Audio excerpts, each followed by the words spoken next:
So, welcome back to 3rd Age Reforged and to another battle replay, and actually to the second part of a scenario we have already seen the first bit to.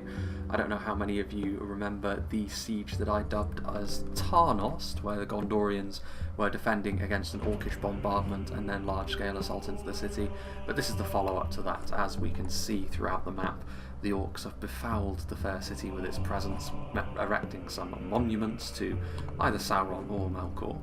Either one would work, and also encampments and towers within the settlement itself, and also the evidence of a little bit of damage on the settlement as well. Most notably, this fort on the outside, which was in good repair in the last version of the map, is now in complete shambles. So as you can see, the orcs already allowing things to slide into ruin, but not so much time has passed to the point where the settlement could not be rather easily salvaged should the attackers on this occasion, Gondor, and the calling of aid that they have called upon from their allies in Dol Amroth, should they be able to try and recapture the settlement. It is going to be a rather similar fare to last time as well, pretty much the same kind of battle, albeit with the forces of good on the attack. It is rather simple for the orcs when they're on the attack because their strategy is very often the same, whereas when it's the forces of good, especially when they're up against the orcs which are on the defence, things do require a little bit more subtlety, but you should have the quality to make things work for you on this occasion. So we'll go through all of the attacking armies all at once. We shall start off over on this far side of the battlefield with one of the Dol Amroth armies played by Captain Gervais. He has got some Athalond halberdiers, which should be really good against the orcish legions. The lower tier and mid tier orcs are going to struggle to deal with the phalanx, and they can outperform the Mordor halberdiers as well quite easily, so that should be a really good asset for Dol Amroth to bring to the field. Also, even against the higher tier units, while they will need a bit of support, the armour piercing phalanx will still be useful against the likes of Sauron's Will, for example, Minas Morgul Chosen, and even some of the temple units as well. Fully upgraded Athalond men-at-arms. They're relatively basic as far as men-at-arms units go, but that is the case for most of this kind of unit, to be honest. They're reasonably survivable, but they can find themselves easily outperformed by units of genuine quality. They do make a decent little centre to the Dol Amroth lines. Some Belfalas Marines, if they can get into good positions on the walls, as we saw the orcs do in the reverse fixture, they could really do some good damage onto some important Mordor targets, and any other orcs that may be within the settlement as well. Got some Athalond men-at-arms. Now we have several units of trebuchet in every attacking army, so this is obviously the bombardment phase, which will be happening once again, I would certainly assume, with the amount of trebuchets that are on display here. So it is a little bit different from last time. Last time, of course, we saw the troll catapults, which are very quick across the field, and also the trolls themselves are quite useful when the ammunition is all expended. The trebuchet itself, however, offers a few different strengths. If they can preserve a bit of ammunition, if they're allowed to, of course, the trebuchet itself could be devastating within the walls of the city, which is an interesting thing. But of course it also has a higher splash damage than the catapult, so if it does hit, it will generally do more damage. Personally though, I would prefer the troll catapult in a situation like this, because it allows you to, it takes up a lot of slots in the army, and the trolls mean that that is still slots which are going to be useful when it comes to actually mucking in melee. Less so with a standard trebuchet crew, but it'll still be very useful, of course. Perithil champions, Dol Amroth very good with their heavy swordsmen, fear causing as well, which should be very nice against the orcs, even if they do have the town centre to fall back upon. The Haven Guard are of course a fantastic unit of heavy swordsmen, the best that Dol Amroth have to offer. Some upgraded Doranernal pikemen, so that offers a bit more range on the phalanx. Some Black Swan renegades, which should be good again for the AP, and also they're a pretty damn good unit anyway. Dismounted Knights of the Silver Swan. This is actually Eclipse's army, which is starting back here with some Haven Guard and some more Dismounted Knights of the Silver Swan, and some Perithil champions over here as well, just in behind Gervais's first wave with the siege towers. So Eclipse also playing as Dol Amroth. I wonder if all of these armies are Dol Amroth actually. They might be, no. I was going to say, I could have sworn I saw some Gondorians when I was hovering overhead having a look at the map beforehand. More trebuchets, of course. More Black Swans, which are always going to be really useful. They need to be careful of some of the Mordor units, but generally speaking they should be excellent in a fight against some of the more numerous orcs. Athalond halberdiers, some more Perithil champions, so lots of good quality from Dol Amroth. If you allow Dol Amroth the funds to actually bring quite a lot of that quality, their infantry is not half bad. The problem they often have is bringing all of it is prohibitively expensive, and they have to cut a corner somewhere. and that can often be their downfall, but that shouldn't be the case here. Athalon Halberdiers, more Black Swans, more upgraded men-at-arms, which are pretty much the weakest unit they have on display today. And they are perfectly adequate for the situation at hand, I would suggest. Especially with that armour, they will be able to take a fair amount of punishment.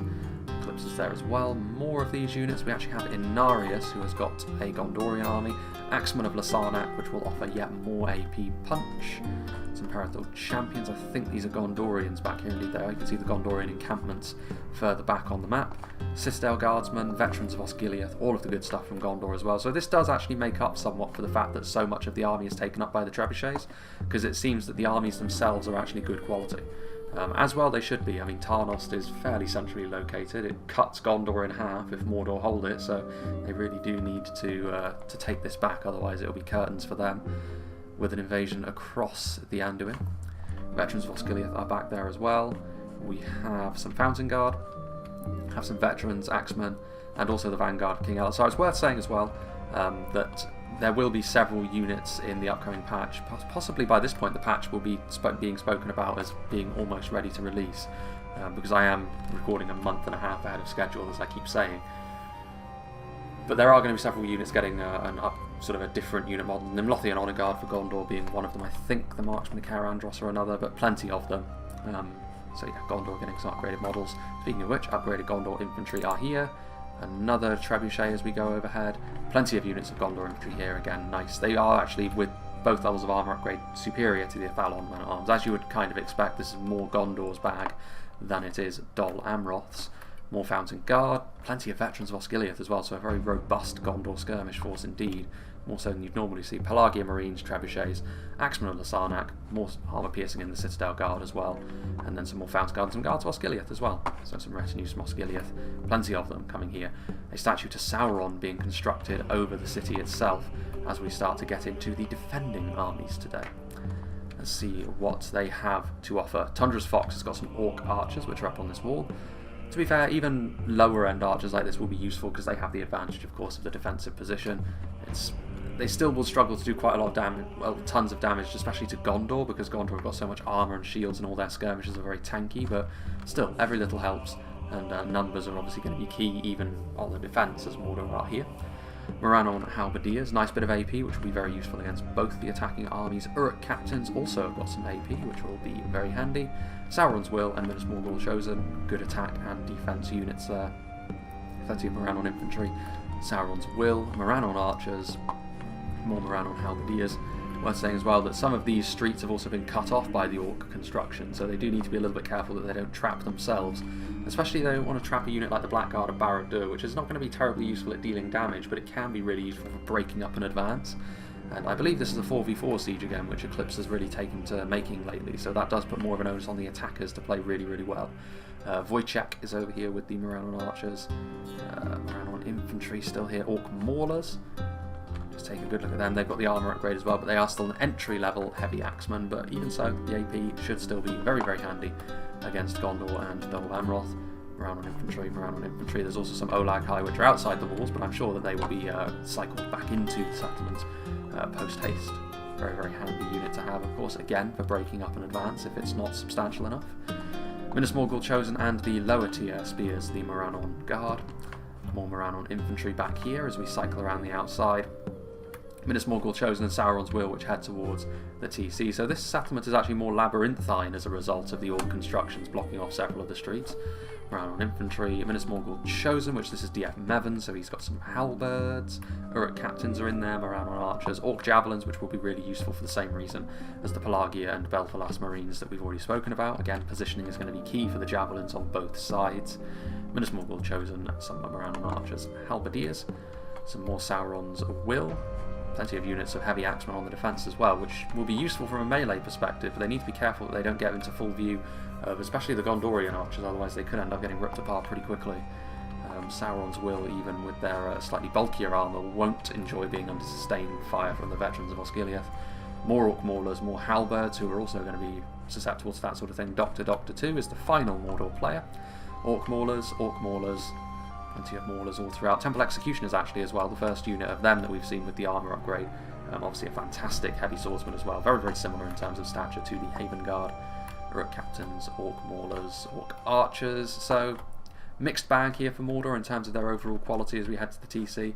They've definitely got a lot of their lower end and basic Moran units that they're going to have to rely on, but they've definitely got good quality interspersed throughout as well. It's all going to come down to when they commit certain things. Plenty of units back here as well. Moran on guard, Minas Morgul Chosen. Plenty of defensive units back here actually, as well as a catapult that they can use as and when they see fit. So without further ado, let's begin. Will be an interesting one, this. So many trebuchets. I mean, as they bombard the settlement, the trebuchet, if they do get some good hits onto some of these orcish units, like I said, the splash damage is going to be bigger, and we immediately see that as the trebuchets streak through. Yes, it's only Moran on guard, but you can see if that was a catapult, less damage would have been done. And immediately you can see from their defensive positions that the orcs probably dug out for them. So the ultimate example of recycling here from the Men of the West. Willing to use... Ooh, and that was another good hit as well. Through the battlement, so a very nice threading of the needle there. Again, only Orc Archers, but this is what you got to do. This is the rules of the scenario, so you do need to use the artillery in this manner. And to be fair, when you can saturate fire onto the settlement like this, this is probably the best way to use artillery in this number, because it makes it very hard for the defenders to actually take cover from every angle. And damage should be being done. It also looks very impressive. It looks a little bit more impressive when it's trebuchets, I think, actually, because you can see the swinging of the mechanisms in the background there. And that's another nice hit. This time onto Minas Morgul Chosen, so the orcs diving for cover behind all of these buildings. And once again, TARNOST, which already took a real beating from the orc artillery, is now also going to take a beating from the artillery of those who the settlement actually belongs to. Only 2 kills on the orc maulers there. I'll be interested to see if they are allowed to use any of this artillery to knock a few holes in the wall, because if they are, that could be incredibly useful. Did they retreat from that location there? Another hit was delivered to those Orc Archers. Ooh, hello.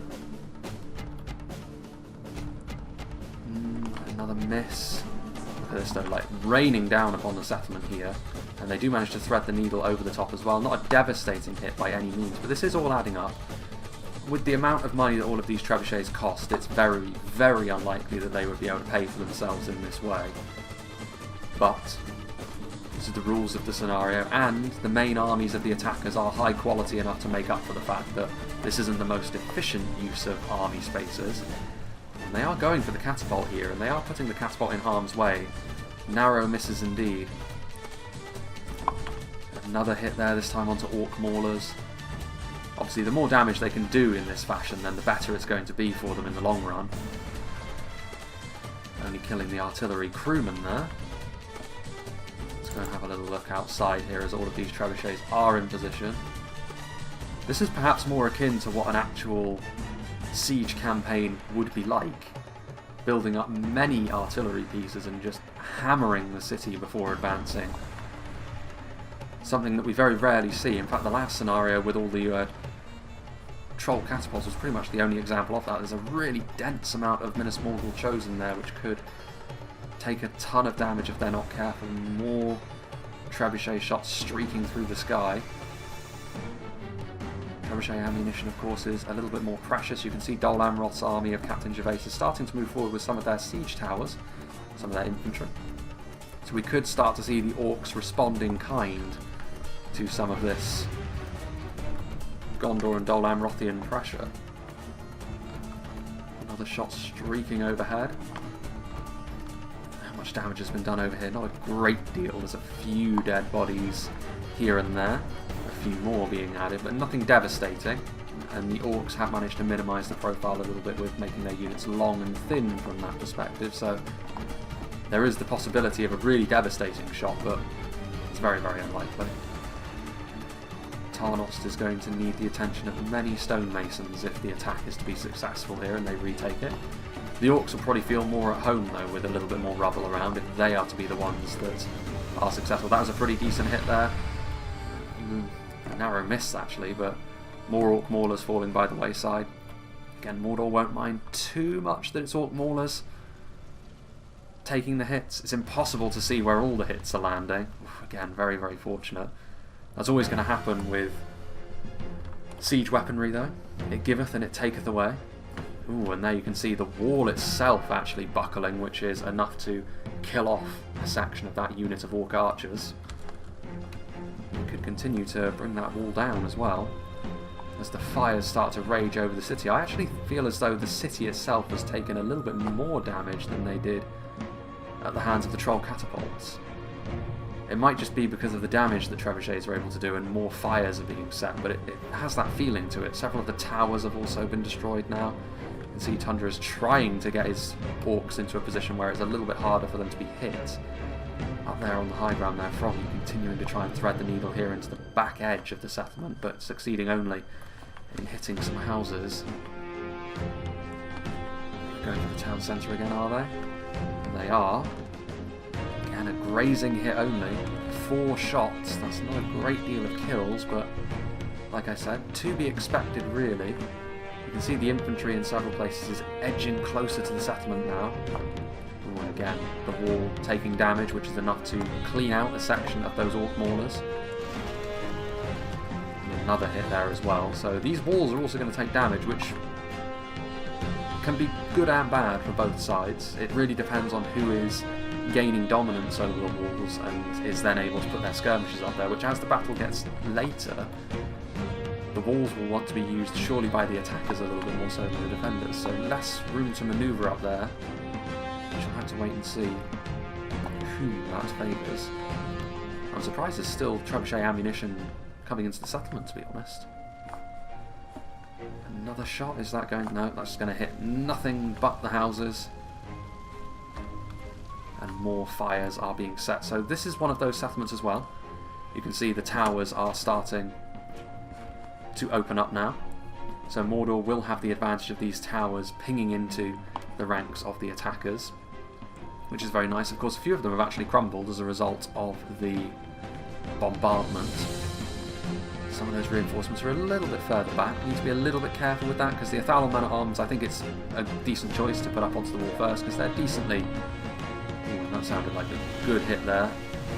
And it was a couple of good hits into the Morannon infantry and into the Minas Morgul chose. But like I was saying, decent choice of unit to go first because they're reasonably solid, but you need to follow them in immediately with a little bit more quality, a little bit more venom. Otherwise, Mordor can just mob them with a bunch of AP and they will fall apart under that sort of pressure. Alone, anyway. So they do definitely need to make sure that they bring more reinforcements forward. Safe and dependable units only are not going to cut the mustard. I mean, the Black Swan Renegades will. That there, though, that tower is doing plenty of damage here. The siege tower hasn't taken any damage as of yet, but siege towers can set, or I should say defensive towers can set siege towers aflame. And then, of course, they can fall apart. You can see here, actually, that it's an interesting bit of environmental destruction there. Froggy's starting to move some of his units forward. This trebuchet actually still has a bit of ammunition. What's he going to go for? He could go and try and thread the needle there even more. Hits way across. I thought they were going for the town centre again, but in the end, no. Let's have a look. What's he going for? Is he going for the town centre? He is. That would require threading the needle by quite a lot, though. There is a decent blob of units there, I suppose. But another volley from the attacking artillery coming in to do a healthy amount of damage. And there are plenty of crispy orcs within the settlement. But now it's going to be up to the high quality infantry that the attackers have brought to the field today to try and do the business. Speaking of which, the ram is in place and the siege towers, the first of the Men of the West, are going to re-enter Tarnos. This unit of Athalon men-at-arms going to engage with the Morannon infantry. The Athalon men-at-arms individually are stronger than the Morannon infantry, but the Morannons do have that numbers advantage, of course, and when they can immediately surround the Athalon men-at-arms as they get off the siege tower, this is why you need to follow in with immediate pressure. The Athalon men-at-arms will push them back, but you will need a little bit more if you are to have much success there, more damage being done to this wall. As Froggy starts to make his way across as well, but in so doing he is now close enough to the walls for those orc archers to do the business. There goes the front gate of Tarnost. But yes, now that Gondor are in full view of these orc archers, Tundra's going to open up, try and do as much damage to these Gondorians as he possibly can. What's he going to be going after? possibly stuff like Axeman of the Sarnak, and Fountain Guard would be the ideal choice of target, of course. Spearmen, yeah, I think he is going for the Fountain Guard. And he's going to do decent damage into that blob anyway, as much as you can do with basic archers against Gondorian forces, higher end Gondorian forces than that. Blackguard of Barad-dûr taking a bit of damage. And now let's zoom on over to the front gate once more. As you can see that the men of Dol Amroth are starting to pour in here as well. Uruk captains a little bit out of position actually as the Athalon men-at-arms pour through the main gate. Between them and the Sauron's Will, they've got all the AP to cause the men-at-arms a real problem, but not the best of positioning for them. Oof, and there goes the rotting meat right into the centre actually of the men of Dol Amroth. I'm sure they will be really unhappy with their artillery crewmen for that. But they cleared out a spot, like I said. Now they just need a little bit of extra coming in here. Minas Morgul chosen, holding against the Athalon men-at-arms, and oh dear, the Mordor artillery doing its thing there, but getting some friendly fire as well. So I don't think Dol Amroth will be too upset by that. But they do need to deal with that catapult sooner rather than later. But like I said, they need to get some quality going up here as well. I mean, you can't really say that Eclipse isn't being on the front foot here, so that's good to see.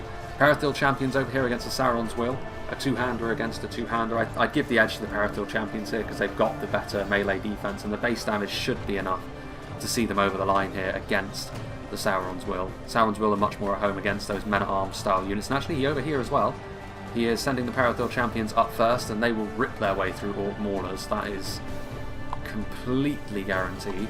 More rotting meat being flung into the settlement. You can see over here, one of the siege towers has suffered at the hands of the towers. All of these towers, of course, are intact, whereas on the front of the settlement and from the angle Froggy is attacking, more damage was done to the outer defences. Intentionally or no, that will make life a little bit easier for them from that perspective. Actually, yeah, hit the Uruk captains. Not terrible damage done to them, but... And now what are they going to do? They're going to shoot right down the pipe. And somehow they miss, but the second shot does hit true.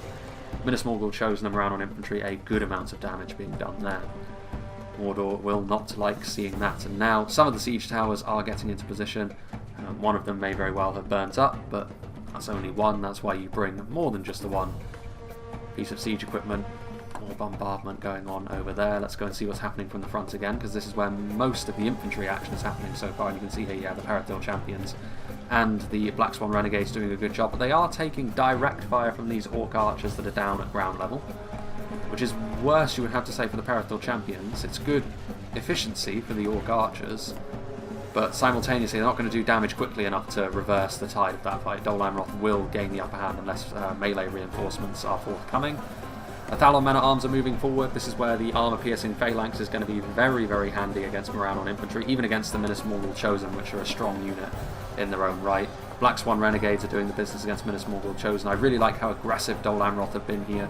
They've poured forward with a lot of strength up front, and I don't think Mordor were actually ready for that, and perhaps the bombardment is to blame for that. They were trying to take cover with some of their units throughout the settlement, and as a result, Dol Amroth have managed to gain the momentum on the front. These Orc Maulers are running from now some Gondorians that are also making their way to the front. Gondor infantry, but yeah, this is the moment. I mean, this catapult may very well end up getting stuck behind enemy lines if you don't use it now, so with Dol Amroth in the ascendancy on the front, you may as well try and get your money's worth from that, as the frame rate starts to take a bit of a nosedive on the front line there. Orc archers are doing their thing, but now Froggy's Gondorians over on this side are also making their way up onto the walls. Gondor spearmen against Moran on infantry. Gondor spearmen more defensively savvy, and it'll be a long fight that, but the Gondorians very much at home when they're under the cosh like this. The Gondor infantry over here will struggle a little bit more against Sauron's Will, but the Sauron's Will look a little bit more spread out, perhaps. These Guards of Osgiliath are being sent forward who are pushing up the round. That's an interesting choice. Perhaps it was just who they had closest and he wanted to get this round up to the gates as quickly as possible, so this was needs must, but this is why you don't really want this to happen, because Tundra has immediately seen that the Guards of Osgiliath are doing this, and he's going to try and target them down with as many units of archers as he can. That is definitely the right thing to do there. Gondor infantry here on the back side of the settlement. I think Froggy, he can't afford to be too picky about where he's going to get up onto the wall here, and that's why. Under normal circumstances, I would say, yeah, go around and try and hit the settlement from as many angles as you can. But with this many arrow towers, you can't really get away with that, because that's going to happen to your siege tower at some point. Maybe it would have been different if you sent 2 siege towers over there, but I think at this point, with how it's going on the front here, I think you just need to be as quick as you can with this. Plenty of the men of Dol Amroth moving forward, and they've actually managed to completely surround this pocket of Mordor resistance, and that includes the catapult, which most certainly did not use up all of its ammunition. So that would be an excellent catch from the men of Dol Amroth if they are able to completely destroy that artillery piece. There's still Temple Executioners running around, so it's not a done thing yet that Dol Amroth are going to be victorious over here. There are reinforcements from Inarius that can come forward if need be. They've done really quite well so far. These Orc Archers are going to be shooting down the line, going after Captain Gervais's Gondorian assault. It's interesting, actually, because this does potentially split off any reinforcements that could come. At least I assume this is an area that you cannot pass through. So potentially we could see 2 battles taking place either side of that barricade, and the only way to get through would be along the wall, of course, which is a much narrower pathway, which could favour either of the 2 sides, depending on how it goes. But Dol Amroth doing a good job here. I do think they need to shimmy along this wall as well, although they can't actually, because the wall itself is actually broken, so they can't do that. Trebuchet with an almost point-blank shot into the Orc Archers there, doing almost terminal damage to them. And now the Rotting Meat is there as well, which may make them waver, but it won't make them break, because they still have plenty of support around them. And this is good stuff so far. Yeah, and you can see there the Perithal champions that were surrounding that catapult have actually been... I mean, this is a big response, you'd have to say. Mordor definitely want that catapult to be rescued, and they have managed to do so, so credit to them for that, as a huge slew of orcs led by the Black Numenorians of the Temple are going to move forward. There are also some dismounted Knights of the Silver Swan in here, which are going to be holding things down for Dol Amroth, so a real meat grinder of a fight that, but Mordor will actually win that unless Dol Amroth get more onto the front, but Dol Amroth have been very successful elsewhere, and of course there have been a few Gondorians chipping in as well. Axeman of Lasarnak. There you can see the Guards Musculate in the background, so Froggy. We shall motor on over to that side of the settlement as he has now battered down the gate. I thought those Orc Maulers were going to leave that part there. No, a general has perished, and there are Orc captains in there, Uruk captains, so I'd assume it's a Mordor general. I don't think it would have been a Dol Amroth one, because I think all the Dol Amroth generals were in Haven Guard, and those were dismounted Silver Swan Knights that we saw in there. Trebuchet crew are up there now as well, so out of ammunition, just being committed forward, trying to put the pressure on as best they are able.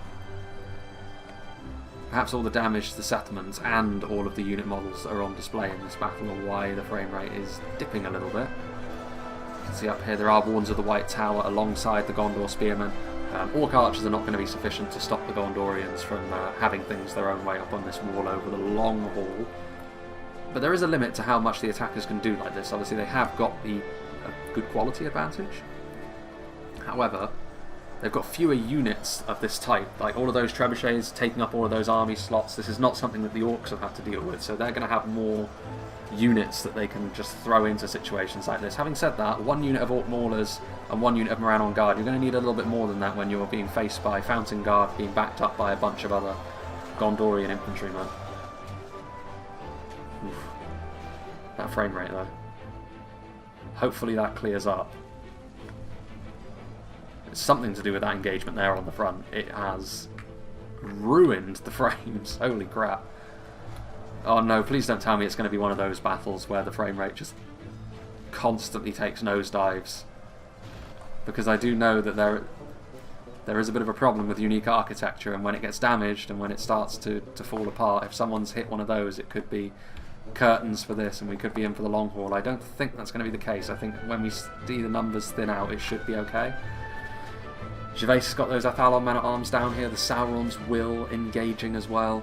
Sauron's Will should probably stay in melee with these Athalon men-at-arms because they could definitely finish them off, but reinforcements? It's also possible that the partially crumbled walls are what's causing it. Around on halberds. So once again we're going to be seeing this gate crumble. Plenty of Moran infantry actually now moving out of the way.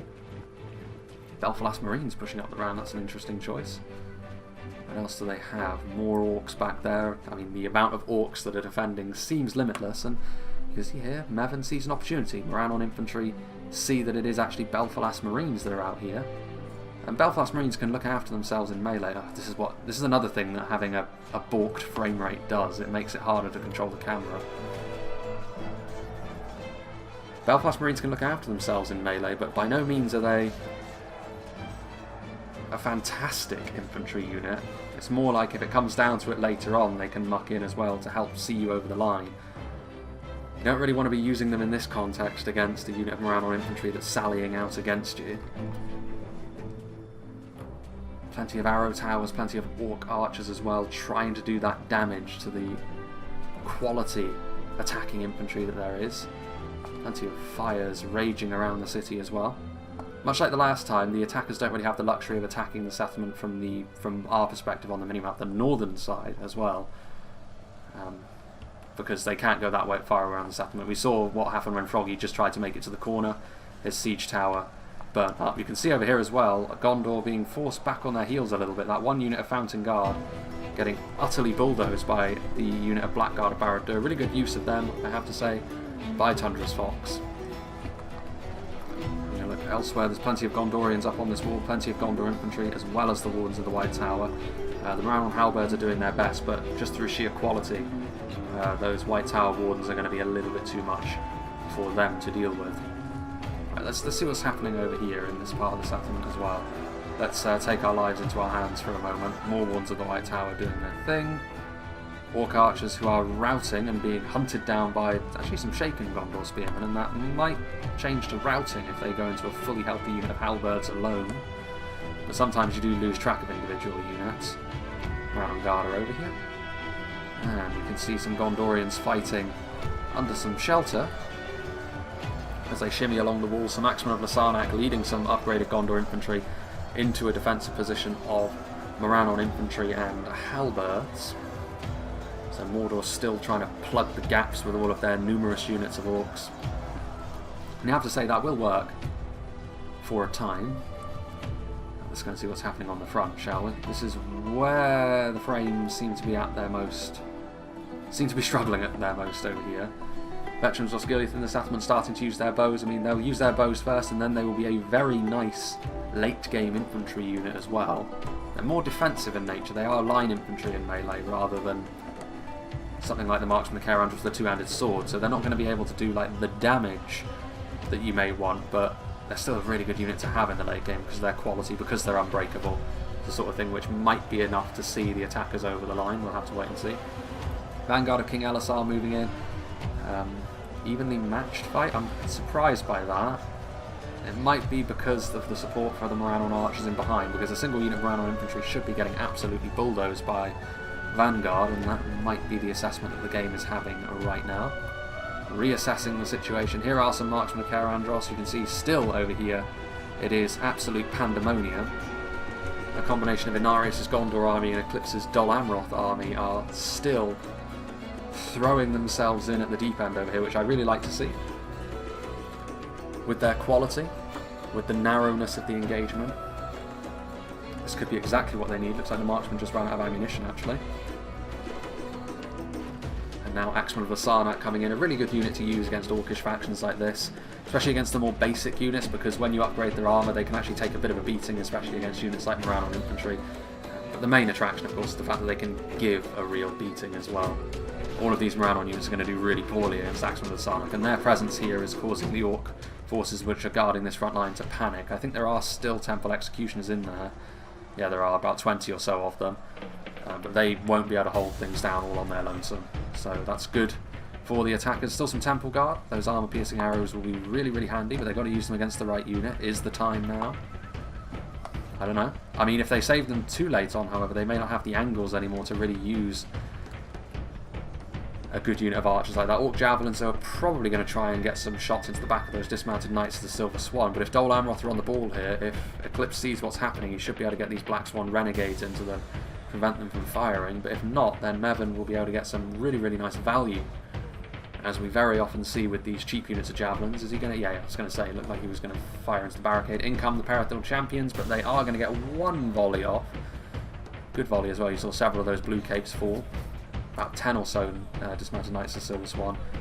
But then, of course, I mean, they actually get another one off as well. They need a more substantial unit than this one unit of Peridot Champions. They need a bigger unit to encompass the whole of the unit of Orc Javelins, otherwise you can stand and shoot. It's always a bit of a frustrating experience when you can't get a unit like that to stop firing, but it just means you need to send in a bigger unit. Captain Gervais struggling a little bit over here. He doesn't have quite the numbers to batter through the solidity of those Minas Morgul chosen there. And he's still not in the settlement over here either. Some Morannon units are routing off. There are some Doranurno pikemen as well. Arrows being traded back and forth. Those Morannon archers are in a really good position to shoot in from the side, which is probably a sign that, honestly, Captain Gervais can't really afford to dawdle. The more volleys he takes at the hands of these Morannon archers, the worse it's going to be for him. Some of them are arcing their shots, but yeah, I mean, it's difficult though, because there's a lot of solid units through here. Like, there's no way you can, like, ultra quickly make your way through a bunch of Minas Morgul chosen with some Uruk captains at their centre, unless you have your whole army over here, which Gervais has spread his army out a little bit. So this might have to be the sacrificial wing of his army. Maybe try and do as much damage as you can with the Belfalas Marines, and then hope that things go your way on the front edge of the settlement, like the south and the east, because it's not going your way here in the west. Mordor will be happy with that though. It gives them a good potential victory. Part of Gervais' army is up here, of course, which he's starting to link up more and more with Eclipse now. Now that Eclipse, see, there's still Orc archers up on this wall, which they should probably be dealing with, and indeed they are. The Trebuchet crew has been sent to deal with them. A wet noodle contest. Still a few frame rate problems, but we will soldier on, and it's definitely because of these really, really dense blobs. Once again, Eclipse just throwing his units in, trying to maintain this momentum alongside Inarius, sending forward some infantry in support. Good infantry as well, Axemen. Those marksmen of Caer Andros can definitely pull their way to melee as well. And still, you're seeing there are some Templar Executioners back there from Wojciech, but quite a lot of the defence still consists, on the front anyway, of these Morannon units. Seems like more Minas Morgul chosen Gervais had to deal with over on his side, as well as having probably the least friendly approach, given that the defences were all still up and running and weren't quite as damaged by the bombardment. So it may go some way to explaining why he's had the most trouble with the attackers so far. Tundra's Fox's units, I mean, that still says victory seems certain, but quite a few of their units are starting to waver. And a big part of that is going to be the fact they're getting shot in the back. More veterans of Osgiliath. And with Inarius sending over support to try and help Froggy make his way through as well, the Gondorians will start to link up, and then a systematic work through of the settlement is probably on the menu, I would suggest. Morannon archers are there, continuing to try and get as much damage done as they possibly can. Veterans of Osgiliath fighting on the wall, defeat seems certain, but that won't bother them. Locked morale, so they will remain in combat till the bitter end, befitting of true sons of Gondor. Ones of the White Tower taking some hits in the back, which is finally enough to actually start killing them, because they've been up on this wall for a long time, and it doesn't look like many of them have died at all. Uruk captains will be able to give them a good run for their money, to be fair, with that armour piercing they've got going for them. Froggy, it's looking like he's suffering a little bit as well, though. Some good moves from Tundra's Fox with his Blackguard. A few, again, a better condition over on this side as well, albeit a few of the towers were destroyed over here. But good use of the Blackguard. Maybe lingering a little bit too long in full view of the Mordor defences, and Gondor starting to struggle a little bit. This is not what you want to be seeing if you're the attackers. The Orcs having claimed this settlement before you. Pelagia Marines potentially going to get in there. Those javelins could be really useful later on, so I wouldn't throw them in unthinkingly. I mean, if you have enough to mount another serious assault, then now might be the time, but it's not looking like Froggy does. Which is a real problem actually for the attackers, because Inarius, and especially Eclipse from the front, seized the momentum and have taken some good territory in the settlement, but in so doing they will have damaged themselves. So they're not going to be able to sort of carry the day all on their lonesome. So we're going to need to see, I think, either Gervais or Froggy, or preferably both, of course, from an attacking perspective, have some sort of second wind in the later game. Gervais does have a portion of his army which has done quite well, so maybe we'll start to see that. More Minas Morgul chosen over here, but the armour-piercing maces of those Black Swans, they're very depleted though. Peridot champions, but very much depleted remnants of units at this point, just trying to clear things up. Pikes that are still alive in the late game, healthy pikes as well. That will be really, really useful. Like I said, late game pikes can be such a boon. What have we got going on over here? Black Swan Renegades who are holding down this street. They will actually take a full charge from the Sauron's Will and shock infantry. That initial charge is important for them to gain the upper hand in an engagement immediately, but they're going to start taking some javelin fire. A somewhat depleted unit of Belfast Marines, but that javelin support should be enough to, the Sauron's Will see they're not going to really achieve much by being here, so they are going to leave the area, not before they get one last volley, and a few more of them will fall, but better to have them alive and defending the interior of the settlement than just leaving them to perish for no good reason. But there is also this area over here. This street is of course locked off. This is where all of these orc blockades essentially on the streets will start to affect the battle more so. It means the orcs won't be able to reinforce down certain avenues quickly enough, but it does also mean that the attackers will be shepherded down certain roads. They won't have quite the same freedom of choice that the orcs themselves had in the reverse fixture. Meanwhile, those veterans of Osgiliath are firing into the Moran on guard and causing them to drop in large numbers. Yes, they're armoured and shielded, but it's not of the highest quality. And this does, of course, mean that those Wards of the White Tower continue to fight. I mean, Froggy does need some support because he is on his last legs at this point.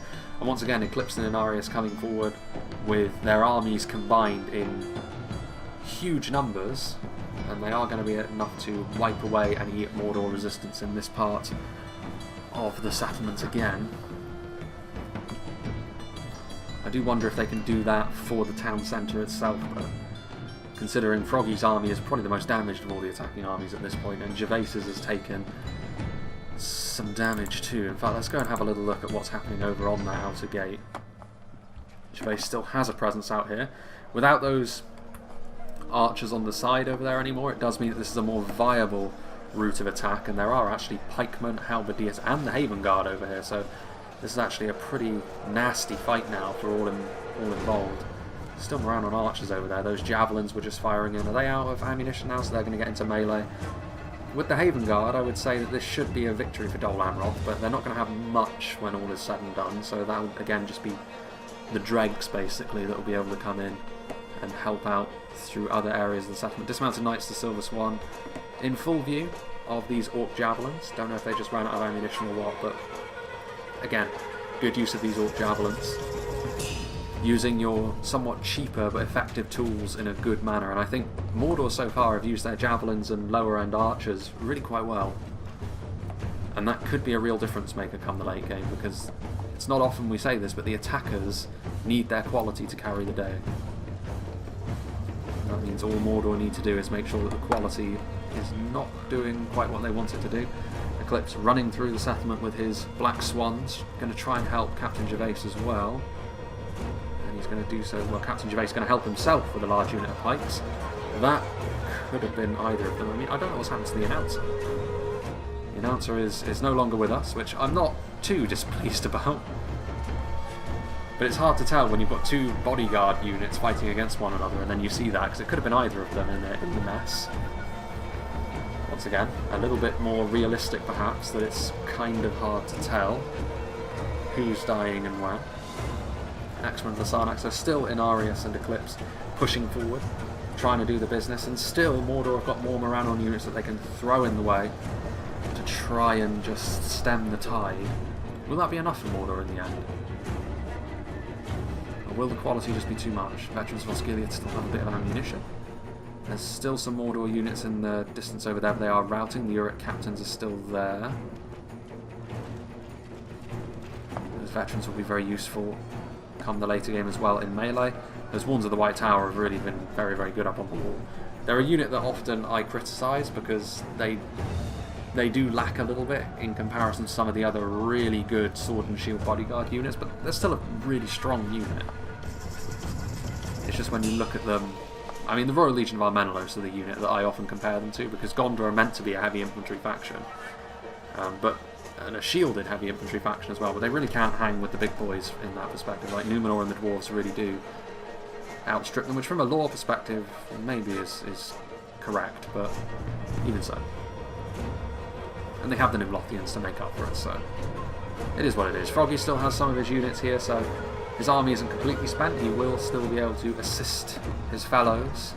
Here in the late game, there's a few more orcs that can be polished off. Minas Morgul chosen 178. Are they outside the walls by any chance? They are. They're going after these Axemen of Basarnak. There's also the Sauron's Will, so Tundra's Fox trying to go for the jugular and kill off one of the armies entirely.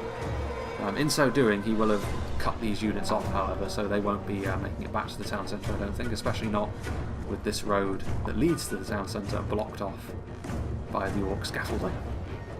Morannon Guard are there, continuing to slowly push back, and all of these Morannon units are struggling. This is more orc manpower which is being bled away piece by piece as the fires continue to rage. Yeah, the frame rate is getting better. So it was a combination of all of those factors. Again, though, look at these Morannon archers. I think the key here, though, is that it is only Morannon archers. The amount of damage they can actually do from this perspective is not going to be akin to what the elves could do, or what a unit of crossbows could do from Cardolan. But, I mean, against pikes that are a part of that little assault, it's still going to be enough to start chipping away at that valuable manpower that the attackers still need. They will still need it moving into the town centre, and still, you can see over there, victorious against Dol Amroth. That's really, really unfortunate from their perspective, and a large part of that surely is down to the fact that the Nazgul at some point or another were committed. They blend in so easily that it's hard to tell, but that's going to be a problem. Do they have what it takes to kill them off? There's also the towers that are still thudding away. It's not going well, and the two side assaults may be where the attackers go on to lose this battle if they do lose it, because Eclipse and Inaris did well from the front, where the most damage was done initially to the defences, but clearly Froggy and Gervais have struggled more.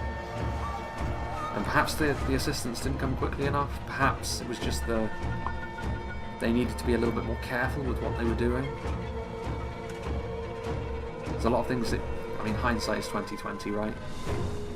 You can do a lot of things differently when you know what's coming. But yeah, you can see out here as well, the Sauron's Will have been found out, and they will not be making it back to the TC. Marksman of Caerandros continuing to fire. Mordor actually turning around at this point, and why not? They've got orc archers up there, the towers are still firing away.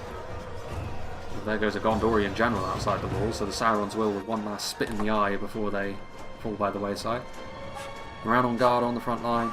In come the Blackguard of Barad-dûr and the Minas Morgul chosen. That's a whole bunch of heavy metal. I don't know if they've sent enough down here, honestly, the attackers. They might be getting to the point now where they realise that they need something to attack the town centre with, but they need to keep up the pressure, because if they don't, Mordor are going to start to swallow them whole across the field.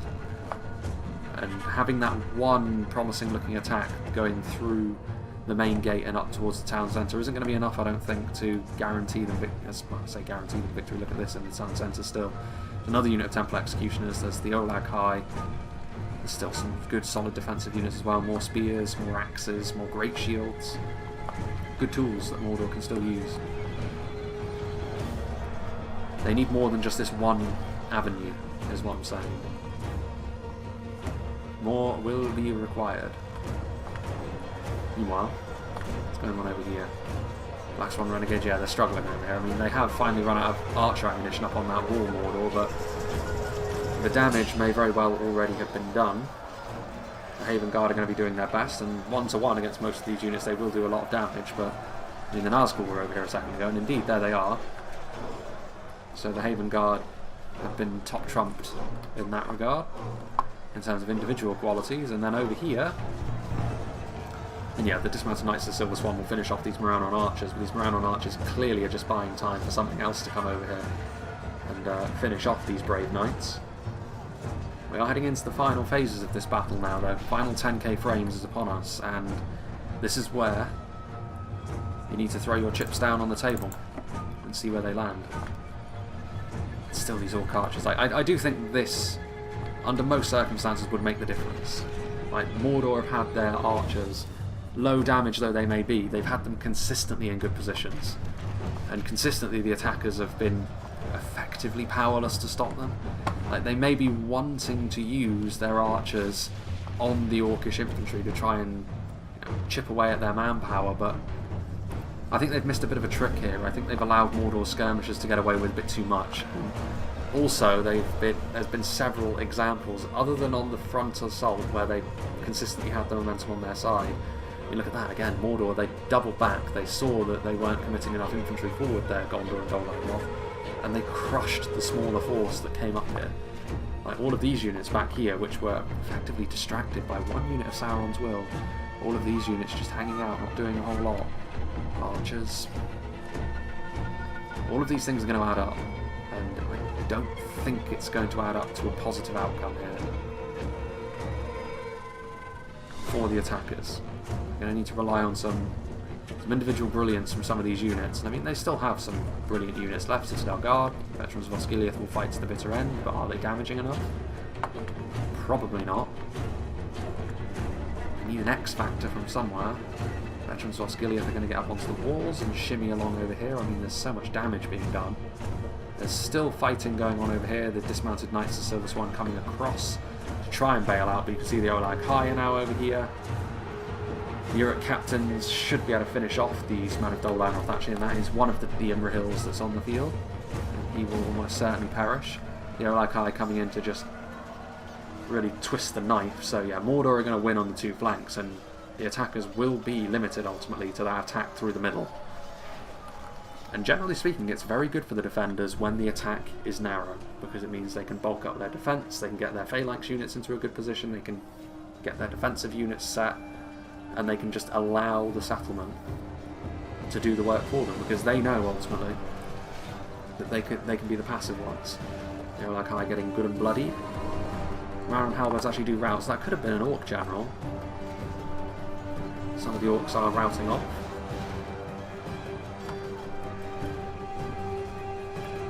There's Temple Executions over here. So they have actually emptied the town centre of a bit of quality. And this is a direct route to the town centre. That's one of the very few direct routes they can take. Because that route is blocked off. So yeah, that road into the TC is one of the only ones you can take. This one is blocked, but you can go this way, which I think was on the agenda at one point, but no longer, because they won't have enough left. So at this point, I don't think the attackers have too much of a choice. I think they do just have to roll the dice and hope that they can get through here in the middle, but it's never a good sign when that seems to be the case. They're going to try and route things here, try and wrap up the line a little bit with those Axemen of the Sarnak, and so they should if they can charge into the side here. It is only Moran on guard. They will start to struggle. But more units on the way. Another unit of Minas Morgul chosen marching forward in shield wall formation. Going to come here to block the way, and once again Mordor will try and attrition through Gondor through numbers. Gondor will hope that their quality in their armour is enough to turn that around on Mordor, but at this point I'm not so sure. It's very close in terms of the percentage of kills, but do remember that the percentage, 87% of the Gondorian army is probably more significant than 86% of the Mordor one. Mordor, that 14% that they've got left represents a bigger number, but again the quality could be such that they can turn this around. It's close still. I'm not saying that the attackers won't win, but based on the kind of battle this has been, it's rare that the attackers win from this position. Uruk captains, Nazgul and those arrow towers will slowly but surely whittle their way through the veterans of Osgiliath, but these are units which would be useful in the town centre. The Nazgul especially are the sort of thing that you don't want to be seeing in the town centre. The Olag High as well, so this could be a little bit of an opening. What's going on over here? What have they got left? I mean, there's a lot of blue arrows over in this part of the field, but a lot of them are depleted units, and none of them are especially frightening. I don't know what Froggy's doing either. He needs to get those javelin men forward. He needs to get more Pelargian Marines on the front line to try and whittle their way through these Minas Morgul chosen, these blocks of Mordor units which are still blocking the way. He needs to do that more quickly than he's currently doing. Veterans of Osgiliath again fighting up on the wall, trying their best, but again they're up against Uruk captains. That is the general for this Mordor army as well, Minas Morgul chosen. They will stand and fight to the bitter end, but they're not going to win you this battle if that's the kind of fight you are presenting them with. Unfortunately for you. Pelagian Marines on the way forwards. A few Blackguard, Pelagian Marines, what are they firing at? Okay, no, that's not what you want to be doing. You don't want to be shooting into those 5 Blackguard Barradur, that's an apocalyptic waste of ammunition. You need to move forward and be shooting into the centre of this infantry mass. It doesn't matter that they're coming to engage you in melee. Shooting into 5 units is a waste.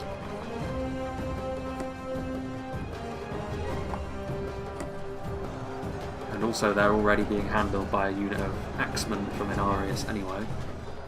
Right, what have we got going on the other side? Got 1 unit of veterans of Osgiliath over here from Inarius. Nothing else really. Arrow Tower's still thudding away though, so he's going to need to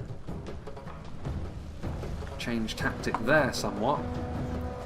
Gondor Infantry, Citadel Guard doing their thing, Fountain Guard are on the front line, lots of quality, but Temple Guard are also shooting in here, they're trading blows. Normally the Veterans of Osgiliath, a fantastic unit of archers, for taking punishment like this, but it's a little bit different when you're up against one of the very few armour-piercing archers in the game, of which the Temple Guard is one. Temple Guard will be useful in melee when they have used up their ammunition as well. Veterans of Osgiliath taking damage, but the Mordor front line is more defensive in nature. Fountain Guard, you can also see there the Olag High trying to go around, and indeed Mordor are actually flanking around at this point. Olag High leading the way, Temple Executioners coming forward as well. Sauron's Will, Blackguard. It's looking grim. Tarnost may very well be remaining in Orcish hands come sundown. I like this as well. They've set up a little pit. Should be familiar to anyone who's seen the Khan Doom map, which I would assume is most of you. Yeah, Pelagian Marines. I mean, they're shooting into a good target now. Firing into those Uruk captains. Probably a little bit too little, too late. Another unit of Pelagian Marines firing in as well. I mean, Mordor are going to be very depleted when all's said and done over here. They may end up outright losing this section of the battlefield, but they would have. There's going to be virtually nothing left of Gondor. Nothing left that would cause Mordor pause, anyway. Rest of the army. There goes another general. Probably a Mordor general, actually, because that's where Temple Executioners are. Brown Infantry are coming back. They will be committed to the front. I mean, this is it, really. This is for all the marbles. Temple Guard are going to be moving in. If Gondor's quality is going to make something happen, it will be now. And Mordor being bold here by attacking into Gondor from the side. There goes a Mordor general. At the hands of those javelins. I mean, could be significant. If they can get the eastern side of the settlement to break and they've got a few units of Pelagian Marines left, I mean, that could make a difference. We shall have to wait and see. But look at those Blackguard Barad-dûr bulldozing through the back lines of Gondor, and 1 unit of Veterans of Osgiliath is not going to be enough to stop that from happening. I mean, when they stop moving, the Blackguard are going to be not great against the kind of Gondorian units that are here, but they don't need to do that. They just need to get through, cause the cohesion in the Gondor army to completely collapse, and that will give the edge to Mordor. Temple Guard can also pull back, leave themselves in reserve for the time being, commit themselves only when necessary.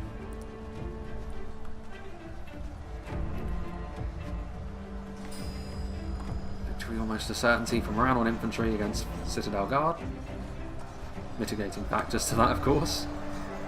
Veterans of Osgiliath starting to struggle as well. Fighting to the bitter end is noble and all, but a bitter end it will be. Meanwhile, Pelagian Marines moving forward. They may very well taste victory over here yet. Can they get into a position to help out on the front? I don't think quickly enough. I don't know how much ammunition they've got left either, but I mean, a decent little victory over here for Gondor. It's almost entirely Pelagian Marines that they have left. Unless they're able to do some wizardry with kiting units around, however, I don't think that's going to be too much of a problem. And Temple Guard, I don't know if they have ammunition left or not. I assume not, but in melee they will rip Pelagian Marines asunder. And then there's all of the support over here as well. I mean, there's not that much of the Mordor army left. But the perceptions of this battle were coloured fairly early on. Well, I say fairly early on, around the mid-game when it became clear that Captain Gervais and Froggy were really struggling on the flanks to make an impression. I was a little bit worried. As well as Eclipse and Inarius did, it was quite one-dimensional, the successes that the attackers were having. And a lot of that could have been, you know, on the flanks they dawdled a little bit too long in front of all of the Mordor defences. I think Captain Gervais was unlucky. The shape of the settlement itself meant that the archers over by him were really, really effective. The towers over by Froggy as well, like this siege tower over here, that was a mistake. Normally I would be all in favour of trying to hit every angle that you can, but not on this occasion, because there's so many towers that your siege towers are just not going to be able to get there. Like, it was always going to end in tears, that one, I'm afraid. All of these things do add up as well. And Mordor play well. The use of their skirmishers, which is very often how a defence will live and die, the use of their skirmishers was very, very good. Their javelins, but especially their archers. The Orc archers and the Morannon archers may very well have been the MVPs in this battle for Mordor. And it's not often that you can say that. A very spectacular trebuchet bombardment as well early on. Try and incorporate that into the thumbnail somehow, I think. There's some Belfast Marines from Captain Gervais, so he's still standing. Pelagia Marines have their little short swords out with their round shields, and there are the Temple Guard. It's going to be... there's 3 Vanguard of King Elisar left. I mean, they're just going to throw themselves in here. Die with honour. I mean, this is probably Gondor's death now. If Tarnost has been lost in such a fashion, and then they raised an army like this to try and take it back, and they failed, Sauron's victory over Gondor is probably nigh. If Minas Tirith hasn't fallen already, it certainly soon will, after such a loss. Dol Amroth would be more or less cut off. The breadbasket of Gondor, in Ethring and the like, would not be able to get through. The only salvation for Gondor could be if the elves decided to help, or if the Rohirrim had a sufficient force to follow the Anduin down and try and help, but it's not looking good. Not looking good at all. This is without factoring in the likes of Umbar and Harad moving up as well to consolidate these gains that have been made. Javelins trying to do their thing. They will do a bit of damage, but not enough, not quickly enough anyway. Minas Morgul Chosen will come in. More javelins up here from Froggy, Pelagia Marines trying to do their thing. Morannon Infantry on the way forward. Belfast Marines routing in the face of the Minas Morgul Chosen now. Pelagia Marines struggling against the Temple units. To the surprise of absolutely no one, of course.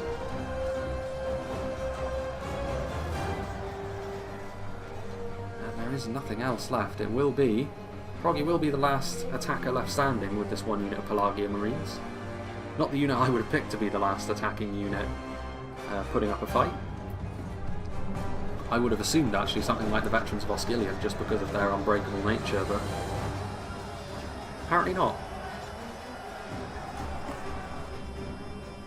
Uruk captains, 42 of them. There's still Temple Executioners and Temple Guard, but it's not a huge, like, relative to what Mordor had early on, it's not a huge amount.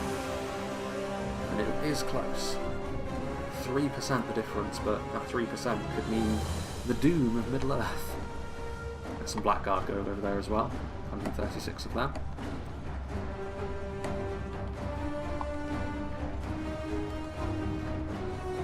Pelagia Marines taking a bit of damage. These were good quality attacking armies as well. There wasn't much more in terms of infantry that they could have been given to make themselves even better. I think maybe the Gondorians, they could have afforded to give the Gondorians another one of their bodyguard units, maybe some Nimlothian Honour Guard instead of more Gondor Spearmen.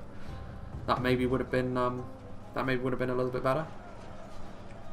A couple of units of them could have made a bit of a difference.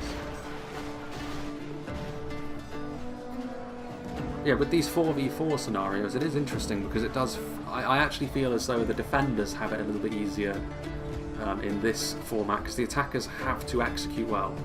In a 4v3 or a 5v3 where the defenders are outnumbered, the attackers don't necessarily need to execute well and they can still have a good amount of success because they can just bulldoze over the defenders.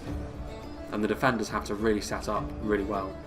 But this is kind of the other way around. It's not as extreme. I think the attackers have an easier time in this format than the defenders do in the reverse, but the attackers need to be much more unified in their approach. They need to things need to go smoother for them. They can't afford to just throw themselves in, higgledy-piggledy, like none of them unify with one another, the timings are all different, and expect to be able to get away with it, especially not actually when you're going up against an orc defence, because they've got so much more in terms of numbers that they can use to plug gaps that it's never going to end well for you. Apparently those Pelargian Marines were not in fact the last units. Is it actually? No, that's a Belfast Marine. Where are we? Where is the last unit? Is something over here? Perhaps? Ah, Vanguard of King Elisar, that's what it is. Killing off a Temple Executioner. And there is technically a veteran of Osgiliath there as well. 2 Vanguard of King Elisar and 1 veteran of Osgiliath, so I could be right. Hopefully the veteran of Osgiliath lives longer. And he may very well actually, because the Vanguard are the ones that are going to get into melee first. And they are up against the Uruk captain, so the armor piercing should be enough. And it will be. So yes, a veteran of Osgiliath was the last Gondorian left standing in the end. One of my predictions was actually right for once. How about that? So there we are. Mordor victorious. 4% the difference in the end. Seems about right, I think. I think Mordor, the use of Mordor skirmishers from the defenders was really good, and they did deserve to win based upon that. And the attackers in a 4v4 need to be a little bit more unified. You need to be a little bit more set in what you're doing. You can't afford to be too indecisive. And there was a couple of examples of that. I think Froggy was a bit indecisive on his side. I think Gervais actually, it may have been the settlement that caught him out, where he was kind of split by that orc scaffolding. So his army was technically in half, and he had to use the wall to meet up with them. And the half that was deeper into the settlement essentially didn't fare very well. It was the half that was more easily able to link up with Eclipse and Inarius that ended up doing better. So yeah, that may have had a bit of a difference. But I do think Mordor deserved to win in the end. I think Eclipse and Inarius' initial attack was very good, but again, that was really the only consistent success the attackers had throughout the battle, and it was a significant one, but not enough to really overhaul the fact that Mordor were defending in depth quite well. So let's see what did the damage for the Dol Amroth armies. Dismounted Knights of the Silver Swan did okay, more of a defensive multiple HP units, not too surprising. Perithil Champions did okay, Haven Guard actually maybe not so much, but by the time they were being committed, things were starting to go a bit sideways for the attackers. Athalon Men at Arms did very well. Again, they were committed more earlier on when the momentum was certainly with the attackers from the start, and the Athalon Men at Arms were going up against more basic units. They did quite well. Halberdiers with 87. Belfast Marines did okay, especially considering they were committed again a little bit later on when things were going pretty poorly. 231 for Black Swan Renegades, that's a good return on them. The Pikemen though, later on, that could be such a useful tool to have, and in the end not so much. The Trebuchets though, in the Bombardment phase, all of them breaking 100 kills, one of them getting over 140, which is pretty good. Is that enough to justify the cost of a Trebuchet? Like, I know it's a scenario, so it's a little bit different, but to take up 3 army slots, maybe that's worth. But again, it's Mordor, so you can't be sure about what the quality of those kills are. So let's see what happened with the other Trebuchets down here. So yeah, these Trebuchets over here, definitely not. So a bit of a mixed bag, you would have to say. Some Trebuchets doing okay, others not, but it's part of the scenario, right? And if you took away those Trebuchets, the overall quality of the attacking armies would probably have to decrease a little bit to make the scenario well balanced, because it is a well balanced scenario, to be fair. So it's not as if that's too much of a problem. Black Swan Renegades doing well for this army though. Dismounted Knights of the Silver Swan with a very similar performance. Perithil Champions doing nicely. Yeah, more or less the same sort of thing, only over here the infantry, the upper end infantry tended to do a little bit better, whereas the trebuchets and the more basic infantry over for the other army did a little bit better. So yeah, big thank you to Eclipse for sending this one to me, and for making the scenario, and for once again allowing me to show these again. He really does spoil me, does Eclipse, and I really want to play in some of these. But I'm going to be trying, from my perspective, hopefully this would have already happened, but after I've gone on this sort of work excursion that I'm going to do, I'm going to try and clear aside a purposeful couple of days, or at least a day, where I can play in a couple of games, because it needs to happen at some point. We'll see how successful I am at that. Hopefully I can make that happen. But yeah, it is what it is. There should have been a channel update by now as well, which will probably have to, yeah, it'll definitely have to happen after I've been on the work excursion, which would make it probably a Sunday. Again, this probably would have already happened from your perspective if it has. If the live stream channel update proves to be too much of a pain to try and do, I will do it in pre-record form, which is not ideal, but at least it gets across some of the information. Everything happened very quickly. Like, I was trying to communicate this well throughout the process leading up to it, like several months in advance. Basically, I was saying this is what could happen. But when things actually when the wheels started to turn in this direction, which I wasn't actually expecting, I was expecting it to be September before things actually did move in this kind of direction. The fact that it happened sooner did catch me a little bit off balance, even if I was preparing for it. And obviously it is a big deal moving across a country and starting a new job, and it can be quite daunting. But at the very least, while it hasn't been a perfectly smooth transition, the channel has kept going at the pace that I wanted it to do so. And that will continue to be the case as well. I've settled into a rhythm now where I'm fairly comfortable with the pace I'm going. Like I said, it's not ideal, and hopefully we can make refinements as we go, but you know, that's part and parcel of the whole space anyway. And I have done that several times in the past in my channel, changing in terms of its structure regardless. So yeah, regardless, that's enough of me rambling. Big thank you to Eclipse and all of the players once again for another fantastic scenario, part 2 of TARNOST, and once again an Orc victory. Bad news for Gondor. So I hope you enjoyed this, and I hope you'll join me for whatever is next.